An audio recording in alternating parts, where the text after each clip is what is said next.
ሰላም ቤተሰቦች እንዴት ናችሁ? ዛሬ ለዩቲዩብ ዋና ሶርስ የሆነው ለጉግል አድሰንስ ዋና ሶርስ የሆነውን የኢሜል አከፋፈት ቬሪፋይድ የሆነ ኢሜል አከፋፈት ቱ ስቴፕ ቬሪፊኬሽን የጨረሰ ፓስወርድ ብንረሳ ኦር ሌሎች ችግሮች ቢደርሱ በኢሜላችን ላይ ፊክስ ማድረግ የምንችለው ዩቲዩብ አካውንታችን ላይ ችግር ቢፈጠር ኦር ፓስወርዶች ብንረሳ ጉግል አድሰንሳችን ላይ ችግር ቢፈጠር ሁሉንም ነገር አጠቃሎ የሚይዘውን የኢሜል ኦር ጂሜል አካውንት አከፋፈት እናያለን። ቀጥታ ወደ ቪዲዮ ልግባ። ሁሉንም ያሟላ ነው የሚሆነው። ስቴፕ ባይ ስቴፕ ለማሳየት እሞክራለሁ። በዚህ ስቴፕ ለመክፈት ሞክሩ። እናንተም የተረጋገጠና በእጃችሁ የሆነ አካውንት የምትተማመኑበት አካውንት ስልክ ቀየርን ኦር ሲም ቀየርን እንደዚህ አይነት ችግሮች ሲኖሩ ቬሪፋይ ማድረግ የምንችለው ከአንድም 2-3 ስቴፖችን ባክአፕ ማድረግ የምንችለው ሲማችን ቢጠፋ በሌላኛው ኢሜላችን ኦር በአውተንቲኬሽን የምንችልበትን መንገድ የሚያስተምረን የሆነ ስቴፖችን ነው ማሳያችሁ። ቀጥታ ከኔ ጋር አንድ ላይ ለመክፈት ሞክሩ። የተሻለ ኢሜል ሲኖራችሁ ነው መሰረቱ ነው ዋናው ለሁሉም ነገር። ዩቲዩባችሁንም ጉግል አድሰንሳችሁንም ሞኔታይዝድ ከሆናችሁ ለመቆጣጠር የሚመቻችሁ ዋናው የሆነው ኢሜላችሁ በእጃችሁ ሲሆንና በዛ መተማመን ስትችሉ ነው። ስለዚህ ቀጥታ አሁን የኢሜል አከፋፈቱን ቬሪፋይ የሆነውን አሳያችኋለሁ። ቀጥታ ወደዛ እንሂድ። በመጀመሪያ የምናደርገው ምንድነው ስልካችን ላይ ጉግል ክሮምን ኦር ኖርማል ጉግልንም መጠቀም ትችላላችሁ። ይሄንንም መጠቀም ትችላላችሁ። ኦር እዚህ ጋር የምታዩትን የታችኛውን ጉግል ክሮምን መጠቀም ትችላላችሁ። እኔ የምጠቀመው ጉግል ክሮምን ነው ከስር የምታዩትን። ይሄን መጀመሪያ እንከፍታለን። ከዛ ሰርች ባር ላይ በመሄድ ክሬት ነው የምናደርገው። ክሬት ኒው ጂሜል አካውንት። ከዛ አንደኛ ላይ የምታዩት ይሄ ይመጣላችኋል። ከዛ ቀጥታ ይሄንን ነው ክሊክ የምናደርገው። ከዛ እንደምታዩት አይነት ዳሽቦርድ ይመጣላችኋል። ይሄ እዚህ ጋር ከላይ የምታዩት ምንድነው እዚህ ጋር አካውንት ስላለኝ ነው ይሄን የሚያሳየው። እናንተ ቀጥታ ወርታች ትመጡና እዚች ጋር በሰማያዊ የተጻፈችው እቺ ክሬት አን አካውንት የሚል አለ። እሱን አንዴ ክሊክ ታደርጉታላችሁ። ከዛ ቀጥታ ወደ አከፋፈቱ ነው የሚወስዳችሁ። እኔ አሁን እዚህ ጋር ሌላ ጂሜል አካውንት ስላለኝ ፊት ለፊት እንደምታዩት እዚህ ጋር አንጥቶታል። እኛ አዲስ ስለሆነ የምንከፍተው ከላይ የምናያትን እዚች ጋር መተን እሷን አንዴ ክሊክ እናደርጋለን። ከዛ ስልካችን ላይ ያሉትን ጂሜል አካውንቶች እዚህ ጋር እንደምታዩት ይደረድራቸዋል። እኛ ግን የሚያስፈልገን አዲስ ስለሆነ ከስር እንመጣና እቺን አድ አናዘር አካውንት የምትለውን አንዴ ክሊክ እናደርጋለን። ከዛም ፕሮሰስ አድርጎ አዲስ ለመክፈት መጀመሪያ የተዘጋ ከሆነ ስልካችን ፓተርን ካለው ኦር ፓስወርድ ካለው ኦር ፊንገር ፕሪንት ካለው ይጠይቀናል። እሱን ፍቃድ ከሰጠነው በኋላ ወደ ስልካችን የጉግል አካውንት መክፈቻ ፕሮሰስ ውስጥ ያስገባናል ማለት ነው። እስቲ አንዴ ሪፍሬሽ ለማድረግ እንሞክር። የኔትወርክ ችግር ይኸው እንደምታዩት ወደዚህ ያስገብቶናል። ፊንገር ፕሪንት ኦር ፓተርናችሁን ተጠቀሙ ይላል። ከፈለጋችሁ ፓተርናችሁን እንዲያስገብታችሁ ይከፍታል። ኦር ፊንገር ፕሪንት አሻራችሁን ስትነኩ ይከፍታል ማለት ነው። ከዛ የምታዩት ፕሮሰስ ይመጣል። ይሄ አሁን የመጀመሪያው ክሬት የምናደርግበት ሳይን ኢን የምናደርግበት ሳይን አፕ የምናደርግበት ቦታ ነው። ከስርኛ ምር የምናደርገው እዚች ጋር ክሬት አካውንት የምትለዋን አንዴ ክሊክ እናደርጋታለን። ከዛ በኋላ ፐርሰናል ነው የምንከፍተው የራሳችን የሆነ ነገር ስለሆነ ፐርሰናል አካውንት ነው የምንጠቀመው። ክሊክ እናደርጋለን ፐርሰናል የሚለውን። ከዛ እዚህ ጋር ስማችንን እናስገባለን። አሁን ለምሳሌ ኤፍሬም ከሆነ ኤፍሬም እንላለን። ከዛ ኔክስት። እዚህ ጋር ሪኮመንድ ማድረጋችሁ ነው ትክክለኛውን ቀን ብትጠቀሙ ከትክክለኛው ወር ጋር ብትጠቀሙ አሪፍ ነው። ለምን መሰላችሁ? ነገ አካውንታችሁ ላይ የሆነ ችግር ቢመጣ ልደት ቀናችሁን ምናምን ንገሩኝ ብሎ ሊጠይቅ ይችላል። ገባችሁ? ስለዚህ ማረጋገጫ የሚሆናችሁ ይሄን እርግጠኛ ሆናችሁ ጭንቅላታችሁ ውስጥ የማትረሱት ነገር ይሄ ስለሆነ ቀኑ ትክክለኛው ስለሆነ እሱን ታስቀምጣላችሁ። ከዛ እዚህ ጋር ኔክስት እንለዋለን። በመቀጠልም እሱ መጀመሪያ ሪኮመንድ ያደርገናል።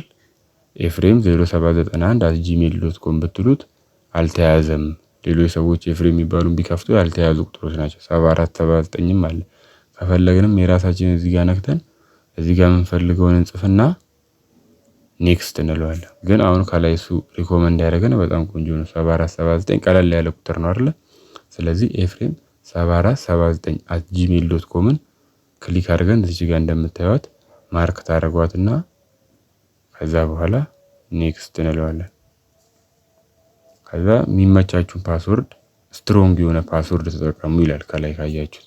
ክሬት ስትሮንግ ፓስወርድ ለምን የሆነ ሰው ሞክሮ እናንተ ውስጥ እንዳይገባ። እንደነገርኳችሁ ጂሜል አካውንት አሁን በጣም ሲሪየስ የሆነ ጉዳይ ነው። ብዙ ሰው አሁን ዝም ብሎ ኔክስት እያለ ቀለል አድርጎ ከፍቶ ነው። ከዛ ዩቲዩቡን ያሳድጋል፣ ጉግል አድሰንሱን ያገናኛል። ከዛ የሆነ ሰው ሲሞክረው ወደዛ አካውንት ውስጥ ሊገባበት ይችላል። ገባችሁ? ፎርጌት ብታደርጉ ዩቲዩባችሁ ላይ ችግር ቢደርስ ኦር ጉግል አድሰንሳችሁ ላይ ችግር ቢደርስ ኦር ኦንላይን ስራ የምትሰሩትም ነገር ከሆነ ችግር ቢደርስ ሁልጊዜ መሰረታችሁ ማነው? ኢሜይላችሁ ነው። ስለዚህ ስትሮንግ ፓስወርድ መጠቀም መቻል አለባችሁ። አሁን እኔ ኤፍሬም ነው ስሜን ተንተርሼ የተወለድኩበትን ቀን ተንተርሼ ምናምን የተጨማሪ ነገሮች አድርጌ ለመክፈት ሞክራለሁ።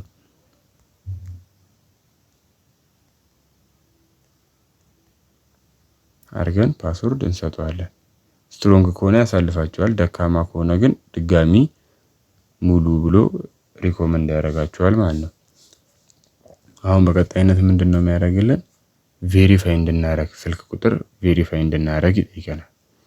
ድሮ ስልክ ቁጥር ቬሪፋይ አድርጉ አይልም። ከገባችሁ በኋላ ግን ማድረግ ትችላላችሁ። ፕሮሰሶች አሉት። አሁን ግን ቬሪፋይ አድርጉ። አዲሱ የኢሜል አሰራር ነው ይሄ። ቬሪፋይ እንለዋለን።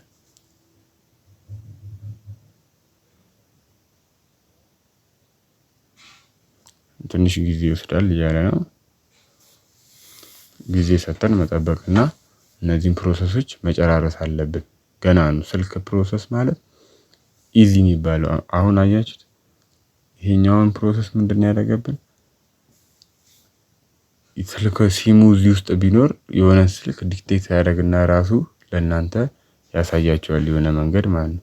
ስለዚህ ዝም ብለን ኔክስት እንበለውኛ። ከዛ ድጋሚ ቬሪፋይ አድርጉ ይላል። ስለዚህ ስልክ ቁጥር ሲም ታስገቡና ውስጥ ከዛ ጋር በተያያዘ ኦር ስልካችሁ ላይ ብዙ አሁን እኔ እንዳያችሁት 5 እና ከዛ በላይ ኢሜል ስላለው አሁን በመጣው ህግ ነው ኢሜል እየያዘ ነው። ይሄን ክሊል አድርገን ደግሞ ለመጨረስ ፕሮሰሱን እንሞክራለን። ያው እንደምታዩት ቬሪፊኬሽኑን አረጋግጥ እያለ ነው፣ እያስቸገረ ነው። ግን አሁን አዲስ ከሆነ ክሬት የምታደርጉት መጀመሪያ ምንድነው የሚጠይቃችሁ? እዚህ ጋር የሆነ ስልክ እንድታስገቡ ይጠይቃችኋል። አሁን እኛ ጋር እንድናስገባ ምድሉን አልሰጠንም። ለምን? ተደጋጋሚ ኢሜል ስለከፈኩበት ማለት ስልክ ታስገባላችሁ። ስልክ እንዳስገባችሁ ቬሪፋይ ያደርግላችሁና ቀጥታ ወደ የትኛው ይወስዳችኋል ማለት ነው? ወደ ኢሜል የተከፈተበት። ከዛ በቀጣይነት እንዴት ነው የሚያደርገው? እንደዚህ አይነት ቦታ ያስገባችኋል። አግሪ በሉ ይላችኋል። አግሪ ትላላችሁ። መስማማታችሁን ተርም ኤንድ ኮንዲሽኖችን አግሪ ትላላችሁ። ከዛ በኋላ እዚህ ውስጥ ከመጣችሁ በኋላ ክሊክ አድርጋችሁ ማኔጅ ዩር አካውንት ጉግል አካውንት ይሄን ክሊክ ታደርጋላችሁ። ከዛ ማኔጅ ውስጥ ከመጣችሁ በኋላ ፐርሰናል ኢንፎርሜሽን ሴኩሪቲ የምታዩት ነገር እንዳለ ይደረደርላችኋል። ከዛ በኋላ ምንድነው የምናደርገው? እኛ ቤዚክ የሆኑ ነገሮችን ለማስተካከል ስለሆነ የምንፈልገው ሴኩሪቲ ኢሹ ውስጥ እንገባለን። እዚህ ጋር ሴኩሪቲ ኤንድ ሳይን ጋር እንገባለን። ከዛ ይሄን ቱ ስቴፕ ቬሪፊኬሽን ማብራታችሁን መርሳት የለባችሁ። ገባችሁ? ከቱ ስቴፕ ቬሪፊኬሽንም በላይ እዚህ ጋር ሴኩሪቲ ኮዶችን መጠቀም አሉ። ጉግል እንትኖች ቱ ስቴፕ ቬሪፊኬሽን አሁን የተጠቀምኳቸው ስልኮች አሉ። ሪከቨሪ እዚህ ጋር አለ። ገባችሁ? እዚህ ጋር ቱ ስቴፕ ቬሪፊኬሽን ቁጥር የተጠቀምኩት ስልክ ቁጥር አለ። እዚህ ጋር ከእንደገና ሪከቨሪ ፎን ተጠቅሜያለሁ። እዚህ ጋር ከእንደገና ሪከቨሪ ኢሜል ተጠቅሜያለሁ። ካያችሁት እዚህ ጋር እነዚህ ሶስቱን ነገሮች ታሟላላችሁ ማለት ነው። እነዚህ እንዴት ነው የምታደርጉት? ሪከቨሪ ኢሜል የምታሟሉት እንዴት ነው? እዚህ ሪከቨሪ ኢሜል የሚለውን ክሊክ ታደርጉና ሌላኛው አሁን ስልካችሁ ላይ ያለ ኢሜል ካለ እሱን ኢሜል ተሰጥቷላችሁ። ይሄ ፓስወርድ የሚጠይቀኝ አሁን ድጋሚ ሊገባ ስለሆነ ሌላ ሰውና እኔም ለማረጋገጥ ነው። ልክ ያንን ስትሰጡት ቀጥታ ነው ኮኔክት የሚያደርግላችሁ። ሪከቨሪ ፎን ነምበርም እዚህ ጋር ክሊክ አድርጋችሁ ፓስወርድ ከሰጣችሁ አሁን ይሄ ሬዲ ሴቭ ስለተደረገ ፓስወርድ አስገባና መቀየር ከፈለክ ቀይር ነው የሚለኝ። እናንተ ይሄ ስቴፕ አይመጣባችሁ። ቀጥታ እዚህ ጋር ስነኩ ስልኩን ጻፍ ይላል። ስልኩን ጽፋላችሁ። ስቴፕ ላይ የሲሙን ቁጥር ጻፉ ይላል። ጽፋላችሁ። ከዛ በኋላ ማረጋገጥ ነው ሴቭ ስትሉት ማለት ነው። እዚህ ጋር የለም ስቴፖች አሉ። ሪከቨሪ ኮንታክት የሆነ ሰው እናንተ የምታምኑ ሰው ጓደኛም ቤተሰብ ሊሆን ይችላል። የዛን ሰው ኮንታክትም አስቀምጣችሁለት እናንተ የሆነ ነገር ከተፈጠረ ስልካችሁ ላይ ኦር ሲሙም ከእጃችሁ ከጠፋ ይሄ ከእንደገና ሪከቨሪ ያደረጋችሁት ኢሜይልም ከስልኩ ጋር ከጠፋ ሌላ የጓደኛችሁን ኦር የቤተሰብ ስልክ እዚህ ጋር እንደምታዩት ታስቀምጡለትና ለዛ ሰው እንዲላክ ያደርጋል። አንድ በሉ። ሁለተኛ ደግሞ እዚህ ጋር አውተንቲኬተር አለ። አውተንቲኬተር ማለት አፕሊኬሽን ነው፣ የጉግል አፕሊኬሽን አውተንቲኬተር ማለት ነው።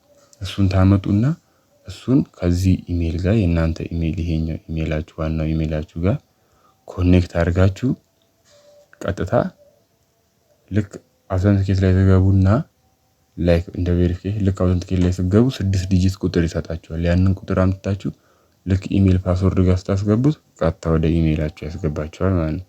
ይሄ ደግሞ ባክአፕ ቱ ስቴፕ ቬሪፊኬሽን ነው። የዚህኛው የቬሪፊኬሽኑ የላኛው የዚህ ባክአፕ መሆኑ ነው። እነዚህን ነገሮች በደንብ መርሳት የለባችሁም። ሶሪ ባክአፕ ኮድም ይላል እዚህ ጋር።